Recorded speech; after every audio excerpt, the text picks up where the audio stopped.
रोखोक वार्तांकन, रोखोक बातमी।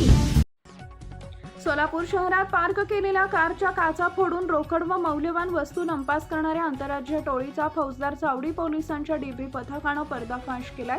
तामिळनाडूतील 7 सराईत गुन्हेगारांना पोलिसांनी ताब्यात घेतले असून त्यांच्या चौकशीत सोलापूरसह मुंबई, पुणे, धाराशिव आणि तेलंगणातील तब्बल 7 गुन्हे उघडकीस आले। सोलापुरातील सिद्धेश्वर मंदिर परिसरात उपचारासाठी आलेल्या एका भाविकानं कार पार्क केली होती। यावेळी चोरट्यांनी कारचे काच फोडून तब्बल 5 लाख रुपयांची रोकड लंपास केली होती। या घटनेचा तपास करताना पोलिसांनी आंतरराज्य टोळीचा माग काढला। शहरात कारच्या काचा फोडून चोरीच्या घटना वाढल्यानं पोलीस आयुक्त एम राजकुमार यांच्या मार्गदर्शनाखाली फौजदार चावडी पोलिसांच्या डीबी पथकानं तपासाची सूत्र हाती घेतली। सीसीटीव्ही फुटेज आणि खबरांच्या नेटवर्कच्या माध्यमातून संशयितांचा शोध घेण्यात आला। या तपासादरम्यान पोलिसांनी आळंदी आणि मिरज इथं धाडी टाकल्या।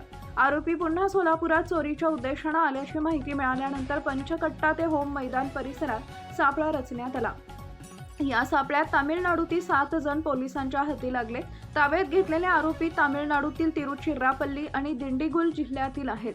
षण्मुगम अमरनाथन, आदितन थंडयुथपाणी, सेरन मुखदन, आनंद विश्वनाथन, जगन बालसुब्रमण्यम, मनोज कुमार अनबलंगन आणि कमल कन्नन गणेशन अशी त्यांची नावे आहेत।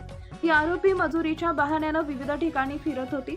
पार्क केलेल्या कारची पाहणी करून संधी मिळताच काचा फोडून कारमधील रोकड आणि मौल्यवान वस्तू चोरत असल्याचं तपासात समोर आलंय।